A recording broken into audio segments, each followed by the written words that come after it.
மேடையில் இருக்கிற பெரியவங்களுக்கும் மேடைக்கு முன்னால் இருக்கிற மிகப்பெரியவங்களுக்கும் என்னுடைய வணக்கம். நான் மீடியாவை சொன்னேங்க. மீடியா,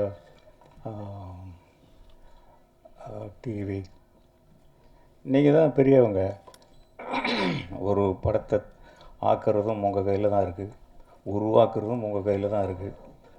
நானும் என் குழந்தைகளும், இப்போ என் பேரன் கூட வந்திருக்கார், அவர் சொல்ல மறந்துட்டார், பேரரசு. என்னுடைய பேரனை சொல்ல மறந்துட்டு. இப்போது நிலவுக்கு என் மேல் என்னடி கோபம்னு ஒரு படம். இந்த அளவுக்கு காரணம் நீங்கள் தான். நீங்கள் மனசு வச்சதுனால தான் நாங்கள் திருப்பி இங்கே ஒரு மேடையை போட்டு இந்த இடத்துல நின்று நாங்கள் மீட்டிங் போட்டு பேசிக்கிட்டே இருக்காங்க. எல்லோரும் எனக்கு தெரிஞ்சவங்களாக தான் இருப்பாங்க. சில பேருக்கு நான் தெரிஞ்சவனாக இருப்பேன். இதில் முதல்ல நான் இதில் நன்றி கடனும் செலுத்த வேண்டியது தயாரிப்பாளர்களுக்கு. செந்தில்வேலன் இல்லையா? செந்தில்வேலன் ஒரு தயாரிப்பாளர் போய் திடீர்னு டாக்டர் வேலை பார்த்துட முடியாது. ஒரு டாக்டர் படம் எடுத்திருக்கார், விட்டுருவோமா நம்ம? தயவு செஞ்சு ஒரு படத்தை இந்த அளவுக்கு இந்த அளவுக்கு கொண்டு வர்றதுக்கு இன்னும் படம் ரிலீஸ் ஆகலை. எவ்வளவு காயப்பட்டிருப்பாங்க, எவ்வளவு துன்பங்கள் அனுபவிச்சிருப்பாங்க. முகம் தெரியாதவங்களை வச்சுக்கிட்டு, முகம் தெரியாத இயக்குனர், முகம் தெரியாத தயாரிப்பாளர், எல்லா வசதிகளும் இருந்தாலே இன்றைக்கி கஷ்டம். எதுவுமே இல்லாமல் இந்த அளவுக்கு படத்தை எவ்வளவு இன்வெஸ்ட் பண்ணி எப்படி கொண்டு வந்தாங்க அப்படிங்கிறது அந்த கடவுளுக்கு தான் வெளிச்சம். அவங்களெல்லாம் நீங்கள் ஒரு 4 வார்த்தைகள் எங்களை பற்றியெல்லாம் எழுதாதீங்க. இந்த படத்தை பற்றி ஒரு 4 வார்த்தைகள் எழுதுனீங்கன்னா, நல்லா இல்லாட்டியும் நல்லா இருக்குன்னு எழுதுங்க. அதனால் ஒன்றும் உங்களுக்கு குறைஞ்சிட போகிறதில்ல. படம் நல்லா தான் இருக்குது. 3 சாங்ஸ் பார்த்தோம், ஒரு ட்ரைலர் பார்த்தோம். ரொம்ப அழகாக ஒரு இலக்கண பிழை இல்லாமல் இருக்குது. அதை நீங்கள் எழுதுறதுல ஒரு தவறும் கிடையாது. அவங்க நல்லா வரணும், வந்தால் திருப்பி நம்ம சந்திச்சுக்கிட்டே இருப்போம். இந்த சினிமாவில் சம்பாதிச்ச எவனுமே இதை எடுத்துக்கிட்டு வெளியூர் ஓடி போயிட முடியாது. அந்த டாக்டர் மறுபடியும் இங்கே தான் வருவார், இன்னொரு படமும் எடுப்பார். ஐ திங்க் நானே டைரக்டராக இருந்தாலும் இருக்கலாம்ல, இருக்கலாம். அதனால் இதுக்கெல்லாம் உங்கள் சப்போர்ட் ரொம்ப தேவைப்படுது. நான் எவ்வளோ உங்களோட கலந்து வளர்ந்து வந்திருக்கேன் அப்படிங்கிறது நமக்குள்ளே இருக்கிற உறவுகள் சொல்லும். ஒவ்வொரு தனித்தனி பேரை கூட என்னால் சொல்ல முடியும். இயக்குனர் ஒரு வார்த்தை சொன்னார், டைரக்டர் குணா சுப்பிரமணியம். குணாவே போதுமானதாக இருக்குது. சுப்பிரமணியம் குடும்ப கஷ்டம் இருந்தது அப்படின்னு சொன்னார். இது சினிமாவில் இருக்கிற ஒவ்வொருத்தனையுமே கோழையாக்குறது குடும்ப கஷ்டம்தான். அதாவது ஓட்டப்பந்தயத்தில் முதுகில் மூட்டையை கட்டிக்கிட்டு ஓடின மாதிரி சினிமாவில் இருக்கிறவன் குடும்பம் வச்சுருக்கிறது. ஏன்னா இதை நான் அனுபவித்தவன். நான் சென்னைக்கு வரும்போது கிட்டத்தட்ட இந்த சினிமா இருக்கு இல்லைங்களா, இது ஒரு அபூர்வமான சக்தி இருக்குது இந்த சினிமாவுக்கு. தனக்கு வேண்டியவர்களை தானே தேர்ந்தெடுத்து கொள்கிறது. நீ எந்த மூலையில் போய் இருந்தாலும் உன்னை விடாது. தகுதி இல்லாத ஒருத்தனை நீ எவ்வளோ முயற்சி பண்ணாலும் உள்ள நுழைய விடாது. அதுதான் சினிமா. இதுக்கு நானே ஒரு உதாரணமாக நிற்கிறேங்க. ஐ திங்க் இது 1979 78 வருஷம்னு நினைக்கிறேன். நான் அசல் பட்டி கேட்டான். 200% நாட்டுப்புறத்தான். நான் இங்கே இருக்கிற நாகரிகங்கள் எதுவுமே தெரியாது. பஸ்ஸில் ஏறி மதுரையிலேருந்து சென்னைக்கு வரணும். அது சென்னைன்னா என்ன, சென்னையில் யார் இருக்கா, எங்கே வழி இருக்குது, ஒன்றும் தெரியாது. பார்த்தா திடீர்னு போர்டை பார்த்தாக்கா சென்னைன்னு போர்டு, கடையுடைய போர்டுகள் இருக்குது. சென்னை தான் தெரியும். அதுக்கு பக்கத்தில் இருந்ததை பார்க்கல, சென்னை வந்துருச்சே அப்படின்னு சட்டுன்னு இறங்கிட்டேன் அவசரமாக. இந்த பஸ்ஸு போயிடுச்சு. அந்த கையில் இருந்த விலாசத்தை கொண்டு போய் ஒருத்தர்கிட்ட காமிச்சேன். ஐயா, இந்த விலாசம் எங்கே இருக்குது? அவர் என்ன இப்படி ஒரு மாதிரியாக பார்த்தார், லூஸை பார்க்குற மாதிரி சிரித்தார். புச்சா என்னடா புச்சாங்கிற, எந்த ஊர் புச்சா, ஊருக்கு புதுசான்னு கேட்குறாரு. ஆமாங்க. அட பாவி, நீ போகிறது இன்னும் 20 கிலோமீட்டர் இருக்குது. நான் போக வேண்டியது வண்ணாரப்பேட்டை. நான் இறங்குனது தாம்பரத்தில். கையில் இருக்கிறது ஒரே ₹1 நாணயம் தான் இருக்குது. வேறு வழியில் அங்கேருந்து பஸ்ஸில் ஏறினா பஸ்ஸுக்கு வண்ணாரப்பேட்டைக்கு 80 பைசாங்கிறான். மிச்சம் 20 நயா பைசா. இரவு 11 மணி. இப்போ கொஞ்ச நாளைக்கு முன்னாடி மழை பெஞ்சுது, அந்த மாதிரி மழை பெஞ்சிக்கிட்டே இருக்குது. டக்குன்னு இறங்குனா குப்புன்னு கண்ணு முன்னாடி திருப்பதி கோயில் மாதிரி வெளிச்சம். என்னடா இது அப்படின்னு பார்த்தா மகாராணி தியேட்டர். பாருங்க எவ்வளோ பெரிய சிக்னல் கிடச்சிருக்குன்னு. முதல் படி எடுத்து வச்ச உடனே கண் முன்னாடி மகாராணி தியேட்டர்னு நிற்குது. அந்த விலாசத்தை காட்டிக்கிட்டு, அப்போ நான் ரொம்ப ஒல்லியாக இருப்பேன், ஒரு குச்சிக்கு துண்டி போட்ட மாதிரி தான். இதை விட டபுள் கருப்பாக இருப்பேன். இப்போவும் கருப்பு தான். அப்போ என் மனைவி எப்படி தான் நான் கல்யாணம் பண்ணிக்கிட்டாங்களோ தெரியல எனக்கு. அந்த மழையில் நனைஞ்சிக்கிட்டே அதை விசாரிச்சுக்கிட்டு அந்த விலாசத்தை போயிட்டுருக்கிறேன். திருப்பி பார்த்தாக்க மறுபடியும் மகாராணி தியேட்டரே வருது. 2வது சிக்னல். என்னடா மறுபடியும் இதே தியேட்டர் வருதே. வந்த வழியை திருப்பி விசாரிச்சுட்டே போகிறேன். திருப்பி நான் போகிற விலாசம் வரல, மறுபடியும் மகாராணி தியேட்டரே வருது. இப்படி 3-4 தடவை போனால் என்னுடைய ட்ராமாவை ஒரு ரிக்ஷாக்காரர் பார்த்துக்கிட்டே இருந்தார். அவர்கிட்ட இந்த விலாசத்தை காமிச்சு, ஐயா இதில் கொண்டு போய் விடுங்க, நான் போக வேண்டிய இடம் அங்கேருந்து 100 அடி தூரம்தான் இருக்குது. அந்த மழையில் இதை நான் கண்டுபிடிக்க முடியல. அந்த ரிக்ஷாக்காரர் பார்த்து 50 பைசா கொடு அப்படின்னாரு. ஐயா இல்லையா, 20 பைசா தான் இருக்குது. கொடுத்தானா சாவுகராக்கி அதுக்கு இதுன்னு என்னென்னமோ சொல்லிவிட்டு ஏறி குந்துன்ட்டு சரக்கு அடிக்கிற நேரத்தில் வந்துக்குது பாரு சாவுகராக்கி அப்படின்னு ஏறி உட்கார வச்சுட்டு ஏறணுன்னு இறக்கி விட்டான். இதுதான் இந்த அட்ரஸ் போ அப்படின்னு. ஆக ஒரு தாய் வயிற்றிலிருந்து எப்படி பிறந்தோமோ அப்படி இந்த சென்னையில் வந்து இறங்கினேன். அந்த 3 தடவை எனக்கு சிக்னல் கொடுத்த அந்த மகாராணி தியேட்டர் தான் நான் சினிமாவுக்கு வர போகிறேன்னு என் தலையெழுத்து எழுதுச்சுன்னு இன்றைக்கி நான் உணர்கிறேன். உழைப்பு, அந்த உழைப்பும்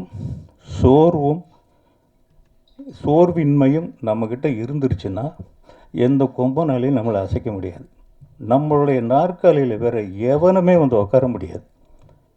நான் உழைப்புக்கு அஞ்சினதே கிடையாது. ஆனால் அதை முக்கியமாக சொல்ல மறந்துட்டேன். அப்போது என் மனைவி குழந்தை ஊரில் இருக்காங்க. இங்கே நான் சம்பாதிச்சு அவங்களுக்கு அனுப்பணும். சுற்றி வேறு வேலை தான் தேடுறேன், சினிமாவுக்கு போகலை. இந்த சினிமா மாய வலை வீசி என்னை திருப்பி வாடான்னு சினிமா தான் என்னை கூப்பிடுது. நான் சினிமாவுக்கு முயற்சியே பண்ணலை. இன்றைக்கி வந்து இங்கே நின்று உங்கள் முன்னால் பேச வைக்கிது. அதுதான் சினிமா. இதை உங்களுக்கு தான் சொன்ன இந்த கதையை நீங்கள் வந்து அதுக்காக நீங்கள் வருத்தப்பட வேண்டிய அவசியம் இல்லை. அது வாழ்க்கை. இப்போ நம்ம போராடுறது வாழ்க்கையோட வசதி இல்லையா? இந்த வசதிகள் சினிமாவில் இருக்கிற வசதிகள் வேறு எங்கேயாவது நம்ம அனுபவிக்க முடியுமா? இந்த சினிமாவுக்காக நம்ம அவ்வளவு நன்றியோடு இருக்கிறோமா? இல்லை. இன்றைக்கி படம் எடுக்கிறதுக்கு எவ்வளவு பணம் இருந்தால் எனக்கு 100 தடவை சொல்கிறாங்க எங்கள் பசங்க, நீ படம் எடுப்பான்னு. வேணாம்ப்பா, போதும். யாரையுமே இன்றைக்கி வேலை வாங்க முடியல. ஒரு படம் ஆரம்பிச்சிட்டா அந்த ப்ரொடியூசர் 2 சொட்டு கண்ணீர் விட்டால் தான் அதில் வேலை செஞ்ச அத்தனை பேரும் சந்தோஷப்படுறான். எவ்வளவு இப்போது ஒரு 50 லட்சம் ஒரு படத்தில் போடுறோம்னா கிட்டத்தட்ட 15 லட்சம் அந்த படத்துக்கு போய் செலவானால் ரொம்ப பெரிய விஷயமா இருக்குது. அப்படி தான் இருக்குது. இப்படி இருந்தும் ஏதோ தைரியத்தில் இந்த டைரக்டர் உங்களை நம்ப வச்சுருக்காரு. நீங்கள் வந்து படம் எடுத்திருக்கீங்க, அப்படித்தான் நீங்கள் ஆவீங்கன்னு நான் சொல்ல வரல. நீங்கள் நல்லா வருவீங்க, நல்ல மனசு இருக்குது உங்களுக்கான கதை பாட்டு. நீங்கள் பாருங்கள், நாங்கள் வந்து பஞ்சு மிட்டாய் சீலை கட்டின்னு இன்றைக்கி கூட 2 படத்தில் என் பாட்டு ஓடுது. அந்த மாதிரி பாட்டெல்லாம் எங்களுக்கு இன்றைக்கி அந்த பாட்டு எழுதுகிற வாய்ப்பு கொடுக்க வேண்டாமா? கொடுக்கல, நீங்களே எழுதிட்டீங்களே. அந்த மாதிரி பாடல்கள், அந்த டூயட் எழுதுனது நீங்கள் தானே? அருமையான வார்த்தைகள். அது ரொம்ப ஒரு கவிதை மாதிரி ரொம்ப அழகாக இருந்தது. ஏன்னா படம் இயக்கம், மியூசிக். அவர் ஒரு புதியவரா 3 படம் சின்ன சின்ன படங்கள் பண்ணியிருக்காரு. 3 படம் நல்ல படம். எல்லாமே சின்ன படம் தாங்க. தியேட்டரில் தான் பெரிய படம் ஆகுது. பூராமே சின்ன படம் தான்.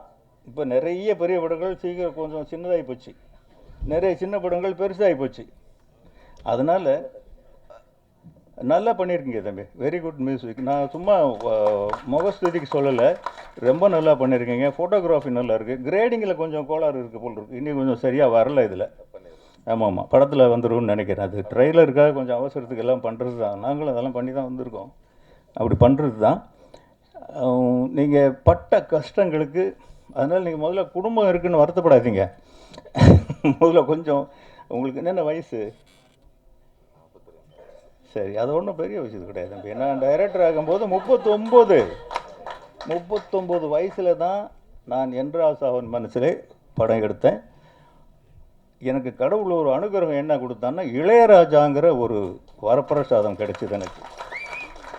அந்த காலத்தில் ஒரு மிடில் ஏஜ் கதை, அது ஒரு ஃப்ளூ கேட்டாந்தி வால், இப்படியும் அப்படியுமான படம் தான் அது. அந்த காலத்தில் இளையராஜாங்கிற ஜாம்பவான் கிடைச்சாரு, ராஜ்கிரன்கிற ஒரு இஸ்லாமிய கடவுள் எனக்கு வரம் கொடுத்தாரு. இதெல்லாம் மீறி அந்த படம் ஜெயிச்சதுன்னா, அந்த படத்தை ரசிக்கிற ஆடியன்ஸ் அன்னைக்கு இருந்தாங்க. இன்றைக்கி எடுத்தால் ஓடாது இது. பட் இன்றைக்கி ஜனங்களுக்கு என்ன தேவை அப்படிங்கிறது இப்போ படம் எடுக்கிறவங்களுக்கு தான் வெளிச்சம், உங்களுக்கு தான் வெளிச்சம். 42ங்கிற வயசு நான் ஒன்றும் வெளியே சொல்லலை. அதனால் நீங்கள் நல்லா வருவீங்க. வேறு என்ன சொல்கிறது, தயவு செஞ்சு மறுபடியும் நான் உங்ககிட்ட தான் வரேன். இந்த படத்தை பற்றி குறைகள் இருந்தாலும் கூட, குறைகள் எனக்கு தெரிஞ்சு குறைகள் இல்லை. குறைகள் இருக்குதுன்னு சொன்னால் அது மேதாவித்தனம் தான். தயவு செஞ்சு 2 நல்ல வார்த்தைகள் எழுதுங்க. இத்தனை தடவை நான் உங்களை கேட்க வேண்டியது கிடையாது, படம் என்னது கிடையாது. இருந்தால் கூட அவருடைய இடத்துல இருந்து உங்களை நான் ரெக்வஸ்ட் பண்ணி கேட்குறேன், 2 நல்ல வார்த்தைகள் எழுதுங்க. உண்மையிலேயே நான் இப்போ சமீப காலமாக எந்த விழாக்களுக்கும் போகிறதில்ல. ஃபஸ்ட்டு யாரோ ஒருத்தர் பேசினார், நான் சோன் பேசுகிறேன், ஒரு பேர் மறந்துடுச்சு. இல்லை நீங்கள் இயக்குனர் பேச சொல்லுங்கன்னு. அப்புறம் யாரோ ஒருத்தர் பேசினார், இல்லை இயக்குனரை பேச சொல்லுங்கள். அப்புறம் இயக்குனரே பேசினார். நான் இங்கே வந்ததுக்கு காரணமே, இது ஒரு சின்ன படம். நம்மளும் ஒரு காலத்தில் இப்படி இருந்து தான் வந்தோம். ஒரு சின்ன படத்துக்கு போய் 4 வார்த்தைகள் சொன்னால் மீடியா அப்புறம் நமக்கு தெரிஞ்சவங்களாக இருப்பாங்க, அவங்கக்கிட்ட நம்ம போய் ரெக்வெஸ்ட் பண்ணுவோம் அப்படிங்கிற ஒரு நல்ல எண்ணத்தில் தான் இங்கே வந்திருக்கேன். அதுக்காக ஒரே ஒரு 2 வார்த்தைகள், நல்ல வார்த்தைகள் சொல்லுங்கள். அந்த படம் ஒரு 4 நாள் போனோம், இன்றைக்கி 4 நாள் போனால் போதுமானது. 4 நாள் போனால் உங்களுக்கெல்லாம் ஒரு புண்ணியம் அதனால் கிடைக்கும். அவர் இன்னும் 2 படம் பண்ணுவார், மறுபடியும் நமக்குள்ளே தான் இருப்பார் அவர். எல்லா தொழில்நுட்ப கலைஞர்களுக்கும் அவங்க பாடினே, அவங்க பேரை புரிஞ்சுக்கிறதுக்கு ஒரு 5 நிமிஷம் வச்சுங்க. பார்த்த உடனே ஒருவேளை ஒரு பாம்பே பொண்ணாக இருக்கும்னு நினச்சிட்டு இருந்தேன். பாடினுன்னாங்க. ஓ, பாடினி குப்தா, பாடினி ராவுன்னு இருக்கும் போல இருக்குன்னு நினச்சேன். அம்மா உங்கள் பேர் திருப்பி சொல்லுங்கள். இல்லை அப்படின்னு நினச்சேன். இப்போ பாடினி குமார்னு சொன்னாங்க. தமிழ் பொண்ணு அழகாக தமிழில் பேசிட்டாங்களே, அதுவே உங்களுக்கு பாதி சக்ஸஸுங்க. ஒரு ஹீரோயின் தமிழ் பேசிட்டா. நட்டி, உங்களை நான் பாராட்ட வேண்டிய அவசியம் இல்லை. இப்போ கீழே பேசிகிட்டு இருக்கும்போது அவர் தான் இந்த கதையை பற்றி சொன்னார். நான் என்னங்க சீசான்னு நான் சீசான்னா தமிழ் இன்னொன்று இருக்குது, பாட்டிலு. அப்படி தான் நான் புரிஞ்சுக்கிட்டேன். சீசான்னா அப்படி தான் ஒரு மீனிங் இருக்கும் போல் இருக்கு அப்படின்னு. அவர் ஒரு அருமையான கதை சொன்னாருங்க. வாழ்க்கையில் இது வரைக்கும் நான் கேட்டதும் இல்லை, எந்த படத்துலையும் பார்த்ததும் இல்லை. அப்படி ஒரு லைன் அது. ஒரு மருத்துவர் தன்னுடைய அனுபவங்களை, அதாவது தன்னுடைய அனுபவம்னு அவர் வாழ்க்கையில் பட்ட அனுபவம் இல்லை, சொசைட்டியில் சந்தித்த அனுபவங்களை கலெக்ட் பண்ணி இது பொதுமக்களுக்கு போய் சேரணும். பணம் சம்பாதிக்கணுங்கிறதுல அதுக்காக யாரும் பணம் கொடுக்காம படத்தை ரிலீஸ் பண்ண போகிறதில்ல. அந்த பொதுமக்களுக்கு அந்த அனுபவங்கள் போய் சேரணுங்கிற ஒரு ஆராய்ச்சி தான் அந்த படம். அவர் சொல்லும்போது கேட்கும்போதே பயமாக இருக்குது. அவர் படத்தில் இருந்து, ஆனால் ட்ரெய்லர்லேயும் அதில் அது தெரியல, படத்தில் தெரியும்னு நினைக்கிறேன். இங்கே வந்திருக்கிற எல்லாருக்கும் நன்றி, இதில் உழைச்ச எல்லாருக்குமே நன்றி. உங்களுக்கு வெற்றி பக்கத்துலேயே இருக்குது. நன்றி, வணக்கம். அடுத்தபடியாக கே. ராஜன் ஐயா அவர்களை பேச அழைக்கிறோம்.